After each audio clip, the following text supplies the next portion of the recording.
Hello and welcome to Morgan Park, the scene of round 4 of the 2019 Motul Pirelli Australian Superbike Championship. It's a historic area of Queensland, a very scenic place in the Granite Belt, and we're at Morgan Park for the 4th round of the championship, the halfway point in the 2019 season. 7-round championship, we're at round 4, and it's the all-important run home to the 2019 championship. We're getting ready for the grid to get underway now. The race start for the Oceania Junior Cup, the 3rd round of their championship. They've already had a race yesterday afternoon. Starting from pole position will be Angus Grenfell on board bike number 36, and a massive field of riders getting ready to head down towards turn 1 for the first time. This is the new Junior Talent Academy, and they are away on their 2nd race for the weekend. Looked like a pretty good start from all of the riders on the front row of the grid. Bike number 36 of Angus Grenfell getting a good start, hugging the wall as they come down towards turn 1, but going up the inside, looked like it could have been bike number 31 of Max Gibbons. Yeah, there's a little young Agnes Grenfell, all of 12 years old, on his machine. Bike number 21 is leading at the moment, but that's Carter Thompson, who's won a couple of races already this year. He's another young 12-year-old, just showing that the talent starts early in this country, and it's great to see the Oceania Junior Cup back with the ASBK yet again for their 2nd round, with a few more to come throughout the year. But yesterday, it's the 3rd round, but the 2nd round with the ASBK. And great to see that they're back there and a bit in front of a big stage, and with 25, 27 riders. We've got a couple of wild cards. This one, Tommy Brown is one of them from up the road in Toowoomba. Yeah, did a pretty good job so far this weekend as well. And Carter Thompson, our race leader, Brax, he also won those first 2 rounds of the championship. The second one, not by very much at all, was it? It all came down to the result of the last race of the weekend. I think they're still talking about that one from the 2nd round at Broadford in the State Motorcycle Complex at Victoria. But bike number 74, Jacob Ralston, our winner from yesterday, and he's also just backed up from being in the R3 Cup. Hopefully he wasn't as worn out as Harry Curry. Harry looked a bit second-hand, didn't he? But we had Carter Thompson now on the lead. Then it's Jake Ralston on bike number 74, the young 14-year-old from down the south coast of New South Wales, as he swept through. Nice little over and under move there. Probably putting a bit of dirt track experience into that one of overtaking in the S's. But then we've got on bike number 51, we've got Lucas Quinn down there. He's another 12-year-old. It's predominantly, or mostly 12-year-olds in this category this year, Phil. There are a couple of riders who are a little bit old, but they also seem to pay a relatively heavy weight penalty as well. Whoa. And as you can see there, a couple of riders using the ripple strip on the outside. I think Carter Thompson was one of those, lost a little bit of drive, and he got relegated a couple of positions by Jake Ralston and also Angus Grenfell as they come down now towards the a very important AGV corner that starts this run round through the back technical section of the circuit. A lot of the other classes you think overtaking opportunities, but these guys seem to be overtaking in very unconventional places because of the nature of the slipstream. Hang on, what's that? We've got a problem there. Red flag. You can see Jake Ralston was right on the case straight away, putting his hand up to signify that the red flag had come out. Well, there's a bit of an injury down there at the moment. But I'm saying that, with these kids the way they are, the way they react, the maturity of the riders, we talk about them being 12 and 14 and being youngsters, but they've been on a track since they were 5 years old with dirt track, gymkhanas, flat track and all the motocross, for instance, until they made the decision to come across with this into the junior road racing categories. And that was bike number 42, just Cross Francis from Sydney, the young kid. He comes from Mossman in Sydney, great family they have. It's his first year on the 4-strokes. Last year he was in the junior racing. He was predominantly on the little 85 metric kits and co, and never done any dirt track before or anything, but a great little rider. So hopefully crosses all right. That's another big one for him during the year. But unfortunately giving the crew down there, roller skate and all the boys, a little bit more work to do. I saw them have a couple of bikes up on the workbench yesterday, getting them ready after a couple of riders had stepped off. But saying that, their first session of the weekend, Braxy, was in very tricky conditions, wet track, a fair bit of wind, and there weren't too many crashes. They were showing a maturity far beyond their very tender years, the Oceania Blue Crew Junior Cup riders. Well, I think that maturity you talk about, Phil, is the fact that they're learning responsibility for their own actions and knows what that can do to others, if anything, if they get a bit silly or anything. Because talking to a couple of them over the time about what's your difference between, the dirt track and the road races, well, it's a lot longer, but you don't realise how much grip these things have got when you're so used to sliding them. So they're learning dynamics, they're learning physics, they're also learning the mechanics of things as well, because they're always in there learning stuff. Damien Cudlin are probably the team, the principle of what all this is about with his Moto Stars concerned. He's coaching them in a lot of different areas, not just on riding bikes, but how you behave and all the rest of it. And for what we got for $7,000 this year, you got your fully kitted R15 that's taken between races with the Blue Crew. And all you have to do is turn up. You get your leathers, boots, gloves and everything as part of that deal. So basically, it's cut down a lot of the expense of having to transport the bike around, particularly the extra fuel that's needed and all the rest of it. But if you get yourself to the track now, it's all set up. And they're all lined up there together, as you'd see in the Red Bull Rookies Cup or the Asia Talent Cup. So there's some excellent initiatives there this year, and I think we're going to see, we talk about the little black book, Phil, but it's going to fill up pretty quick in the next couple of years. Got lots of pages filled in already. It's actually interesting, early on in the weekend, I was commenting to Don Nicholas from AGV about how good all the riders looked in their AGV helmets. Of course, AGV, a big sponsor and partner in the Blue Crew Oceania Junior Cup. And he was giving me the rundown on what was happening with all the different helmets and how it all works. They all get the K1 helmet as part of the package, but a lot of the riders have actually taken the opportunity to pay a little bit of extra money and upgrade to a K2 helmet, and even the K3 and K5. There's even a couple of out there using the Corsa R, which comes in Kappa Rex colours, and I've noticed a couple of them out there as well. There's even a few of them using the Pista GPR helmet, which is the same helmet that Valentino Rossi and Troy Bayliss wear when they're out riding their motorcycle as well. Wonder why the kids would want something like that, eh? Well, that's Have you put your order in, Phil? Well, I wouldn't mind. Unfortunately, I don't get a K1 for free to Don Nicholas, are you listening? Have their little upgrade. Yeah. But also, too, it's great to see that AGV are a really important part of this package. Oh, Recondig Leathers as well. That's another one that's helping out. Well, while we're waiting for the race to get underway, time for an update from pit lane with Emma.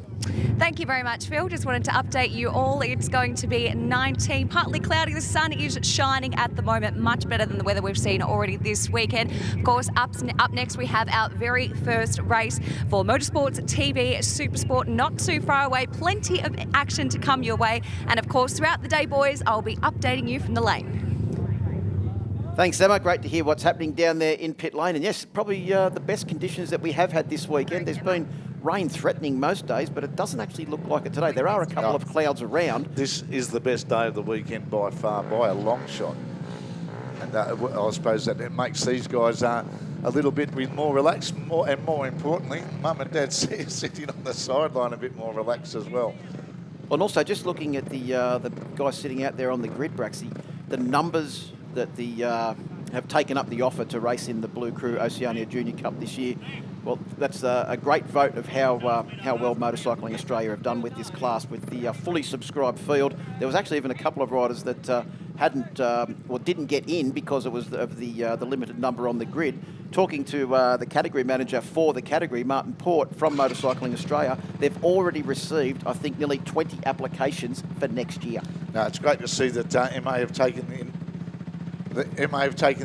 initiative and taken control of this series, and with the help of Damien Cudlin and Moto Stars, I think with putting all the bits and pieces of the jigsaw together, Phil, that they've really got something, with the help of obviously the boys at Yamaha as well, coming along with supplying all these R15s for the machines and giving everybody a little pathway. You see one of the stickers on the bikes, we might see during the course of the day, Road to MotoGP, and that's the aim. We had a big presence of Australian riders in World Championships in the past.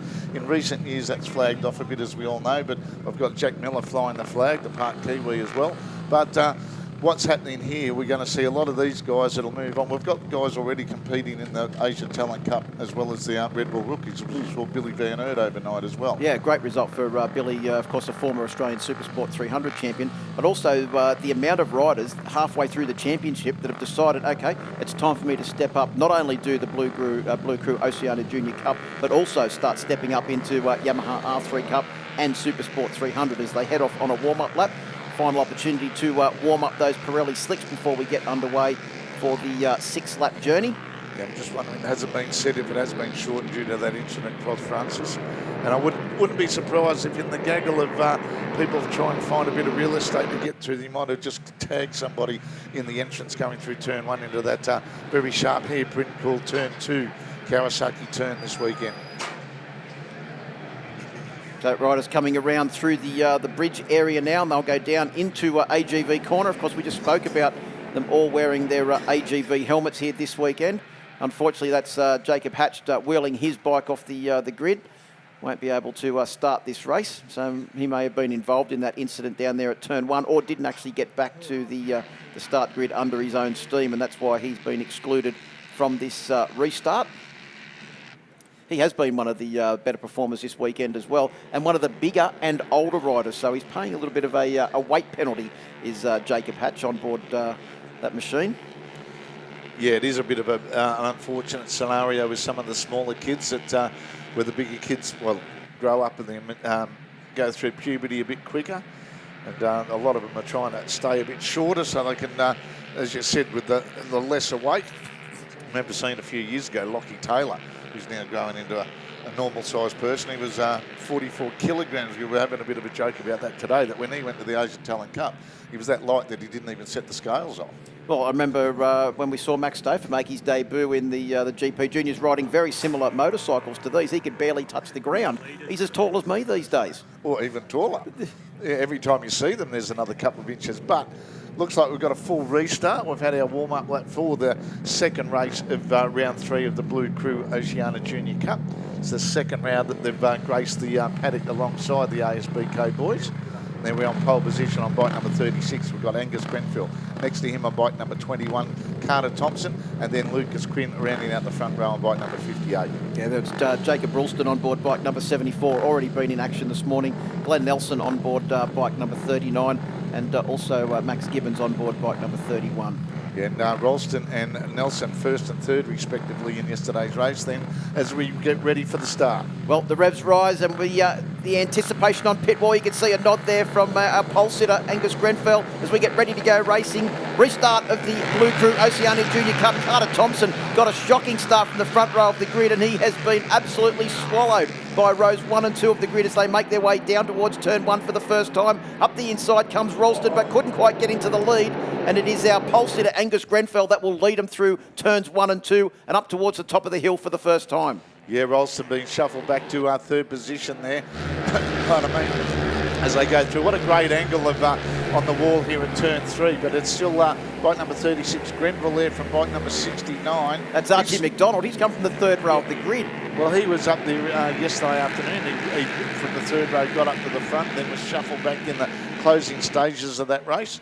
And Carter Thompson from that shocking start back down about 9th or 10th position at the moment as the field goes down through turn 4 up to turn 5 and turn 6 at the moment. Yeah, the top 10 actually rounded out by Rhys Orchard on board bike number 12. Of course, comes from pretty good stock. His dad, a very handy classic bike racer in period 4, period 5 and period 6. And a pretty handy mechanic. And just watch Tommy Brown there at the moment from Toowoomba in 11th position. He managed to battle his way through the field yesterday afternoon. But at the moment, on screen, we see Angus Grenfell, and he's pulled out of what you'd call a monumental lead in junior road racing. Side by side, Ralston and Archie McDonald there as well, as they go through Suzuki corner, and that brings them up to YMIS's. Well, a big shout out to our wildcard as well, Tom Brown, this weekend on board bike number 97, currently sitting just outside the top 10 in 11th position. But considering that it's his first ride on one of these bikes this weekend, Braxy, he's been doing a sensational job, and hopefully we'll see him more in the Yamaha Oceania Junior Cup racing, as they plan to actually have a wild card every round for the rest of the 2019 season now. Great idea for that, because considering so many people are trying to throw a leg over the one of these ones. Jake Ralston, don't look behind you, mate. You don't need to do that. You know there's 25 bikes ready to pounce. When you can see how far offline he got by having that look over his shoulder there at a very critical part of the track. Damien Cudlin will be keeping a close eye on that, and he reckons he had a chat to him yesterday during the race how he takes notes on each rider. And he actually said, I don't know how you guys identify the riders, because they're all so similar in the livery, and you've got to start looking out for helmets, and hopefully you can pick up the numbers. But Grenfell at the moment, he's from Melbourne suburbs. He's pulled out well, as I said, what you'd say a monumental lead in junior road racing at the moment. And we've got a group of 4 just behind that are running line astern. Then a small group back to the next rider coming through, which would be Marianus Nicholas on board bike number 46. Then it's Glenn Nelson on board bike number 39. And Max Gibbons and Reece Orchard leading the next group of riders through, currently sitting back there in 10th position. There's Jacob Hatch there explaining to his dad Mark what actually happened down there at turn 1, I think, and not looking all that happy, but I'm sure he'll bounce back in race 3 later on this afternoon. Now, the diminutive Angus Grenfell has really got the head under the fairing at the moment. Jacob Ralston is just in front of Archie McDonald, Quint and Carter Thompson. Now, they'll start fanning out across this long start-finish straight here this weekend, the Pirelli Motul straightaway. But as they're fighting over each other, Grenfell's got a nice little position where he can just focus on what's in front of him, which is nothing. Well, and the more that those four start to carve each other up, they'll slow each other down as well. In fact, they've slowed each other down so much that the 4 that had got away have now been joined by another 4. So we've got an 8-bike battle now for second place. So we're on our third lap of 5 laps. It's been reduced by 1. I thought they might have cut it down a bit for time constraints. Oh, down the inside, bike number 58, that was Quinn, has a big lunge down the inside and has actually moved up now, I think, into a 3rd position behind Jacob Ralston on board bike number 74. Now, another thing to keep an eye out too, Tom Drain, who was the fastest pace setter during practice, didn't get quite the qualifying. Another one that is Glenn Nelson. He was 3rd yesterday, battling for the lead. He got a pretty mediocre start, so he's back in 7th, just showing that you've got to be on the case from the very outset. As now Quinn starts to get into 2nd position. Well, he didn't start. He is in 2nd position as they go through KTM sweeper up to Pirelli turn that brings them. And look at the lead. This is unheard of. I haven't seen this since Joel Kelso did it about 3 years ago in the junior ranks. He's cleared right out as Grenfell. And there you go. Carter Thompson, fastest man on track in 5th position with the 37.7. Yeah, but what was he, back to 9th or 10th after getting that shocking start from the front row of the grid? Angus Grenfell is through the chicane and on his way to the start-finish line to complete 3 laps of the 5-lap journey. He has literally left this group of riders a long way behind now as Max Gibbons on board bike number 31 tries to get back onto the back of this group as they come across the start-finish line.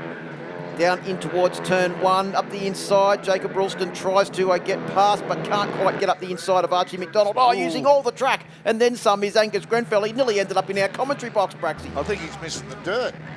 What's that like again? But, mate, he has absolutely decimated this field this morning compared to what we saw yesterday. And he's just ripped off the fastest lap of the race at 1:37.672, considering they started off the weekend in the 50s. They've been down. That was Archie McDonald and Jake Ralston, I think. Yeah, well, 58, sorry, that was Lucas Quinn. So one of them tried to pick up his bike there as well and get going again. Yeah, just came into that turn number 4 AGV corner, just too hot. You could see him trying to hang on to it. Is everything all right back there, says Jake Ralston. No, that was Jacob Ralston giving the old signal that we know doesn't work, the old follow me signal. Yeah, right. And right behind him, bike number 46, Marianus Nicholas is doing a good job here. He's moved up into 4th place. Now, replay of the incident. Quinn up the inside. There's no room for him. He slides it down and actually just takes it. Looks like something from Baldestari from Essen from a couple of weeks ago. And just no room there, just tagging the front wheel of the motorcycle there. Well, there are Condi Leathers and AGV helmets doing a great job to keep them safe. Oh, the finger being pointed there as well. Well, they start early. Well, bike number 31, that's Max Gibbons diving up the inside. That should put him up now, I think, to a 3rd position. Behind Jacob Ralston, who is still sitting in 2nd. 21, Carter Thompson. Well, the man that's won the first 2 rounds, Braxy, is starting to appear on the scene, looking for some more points in the championship. Well, Grenville looks like he's got this one well in the bag with a lead of 4 seconds. Pardon me. But it's a battle for 2nd.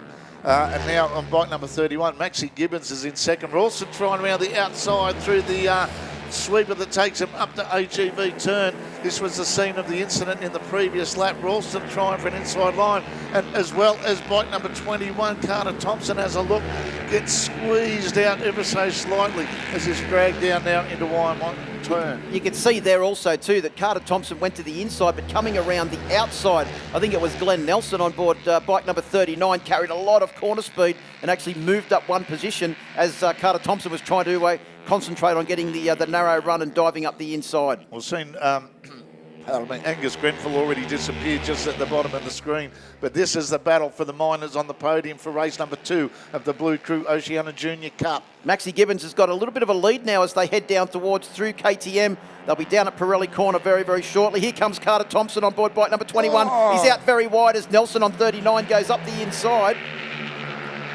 And is that Ralston that's moved back up into the lead of this group now as they come round through the final corner. No doubt about who our winner's going to be. He's coming through the final chicanes now. It is Angus Grenfell on board bike number 36. A polished performance from the young rider on his Yamaha R150 as he comes across the line to take a comprehensive victory. It'll be out towards 5.5 seconds as he comes across the line, punches his fist. The real interest, though, is his four-bike battle for the rest of the podium, and I think that by the celebrations, Glenn Nelson thinks that he has taken it from Max Gibbons and Marianus Nicholas. I think that'd be actually Marianus' best finish so far in fourth position on board bike number 46. Obviously, we know who he's a big fan of. Yeah, and he's a Greek heritage, living in Canberra, of all of 11 years old. But Glenn Nelson's third yesterday, his first podium in the class, now a second. And from his start, very, very impressive. Well, as they make their way around on this final lap, there's a few riders celebrating their best results of the season so far. And Angus Grenfell taking a comprehensive victory there. The eventual winning margin over 5.5 seconds for Angus Grenfell on board bike number 36. And it's taken to YMI Corner for the rest of the field to actually catch up to our race winner. Takes the bike to victory on board bike number 36. Glenn Nelson on 39 finishes in second place, and Max Gibbons rounds out the podium. We'll hear from those three very shortly. Marianus Nicholas on board bike number 46 finishes in fourth place. Then it's Jacob Ralston, our victor from yesterday, finishing in fifth. Carter Thompson, championship leader on 21 in sixth. Tom Drain in seventh. Zach Pettendy in eighth position. Reece Orchard in ninth. And Tom Brown, the wild card, on board bike number 97, finishing in 10th place. Then it was Jai Russo, Varys Fleming in 12th. Alex Kenworthy-Jones on board the 53 machine finishes in 13th. Patrick Bognar in 14th. Lincoln Knight in 15th. Cormac Buchanan in 16th position. Hunter Diplock in 17th, Tom Connors in 8th, Jamie Port in 19th, and Toby James rounds out the top 20 with Archie McDonald, our final finisher on board bike number 69. Unfortunately, Lucas Quinn, Natalie Barbardi didn't finish the race. Let's have a look at some highlights now of the second of our Oceania Blue Crew Junior Cup races there. You can see Carter Thompson didn't get the best of starts from the front row of the grid on board bike number 21 and was swamped by the second and third rows of the grid as they made their way down to turn one for the first time. Angus Grenfell tipped into the lead, and it wasn't long after this that he managed to really start to get away, and the rest of the field fought amongst themselves for those final places on the podium. The battle really developed with Jacob Ralston showing good, strong braking skills down into AGV corner, and that was the scene of much excitement later on in this race as the battle for second place really got started with up to 10 riders all battling in that big group. Bike number 69 was also putting on a great performance as well. That's Archie McDonald having a good ride. Down the inside though, unfortunately, it was the machine of, I think it was the 58 machine of coming into contact there with the 69 machine. Those riders did actually get their bikes up and going, but they were front runners in this class and unfortunately didn't make it to the checkered flag in that lead group. No worry about who our victor was though. That was Angus Grenfell on board bike number 36 through the chicane for the final time. You can see the extent of the lead that he had over the rest of the field. He came to the line and celebrated in style as the rest of the field battled out for the second and third positions. Glenn Nelson eventually getting the win on board bike of the win in that group, and second place on board bike number 39 over Max Gibbons on 31. Great start for the Oceania Junior Cup on the Sunday of this round 4 of the 2019 Motor Pirelli Australian Superbike Championship, their second race for the weekend. So Grenfell takes a win. Jacob Ralston's taken a win in yesterday's program. Who will be the victor in this afternoon's final race? Right, let's go down to Braxy, who I think has finally marshalled the juniors. We'll hear from our top three. Max Gibbons, third in the Blue Crew Oceania Junior Cup. Well done, mate. Not the best of start, but you fought your way through and managed to get in touch with the leading bunch. Oh, thank you. Yeah, I stuffed up my start and I got backed a fair bit. Then I just pushed a bit harder and I made my way back up to the front group. Pretty hard racing out there, isn't it? Yeah, very difficult. Yeah. All right, all the best for the next one this afternoon. Well done, Max Gibbons in third. Thank you. No worries, in second position. One better than yesterday, eh? Glenn Nelson, he's getting closer and closer to the win. And you must be pretty happy, Glenn, because you had a pretty, not the best of starts, but you did again, fought your way through. Yeah, I didn't have the best of starts. I got clipped in the first turn, but that didn't really matter because we dropped back, but we always had to gain positions. Because it was pretty windy, so I knew if I got in the slipstream, I'd be able to like pull out a position, which is what happened, which is really good. Hopefully next race I can go for the win. Well, you got to get that good start. All the best for this afternoon. Yeah, thanks, Braxy. No worries, Glenn Nelson in second and taken out in a very, very dominating display, mate. We haven't seen that for a while. Angus Grenfell, well done, top step of the podium. Yeah, thank you. It was a great race. I wanted to break away early, got a good start. I'd like to thank everyone, my mechanic Dave, all the sponsors, and yeah, all the marshals out there doing a great job, and I hope Cross is better after this crash. All right, mate, we'll see you up here, but well done, Angus Grenfell, taking it out. Well done. Thank you. Back to you guys.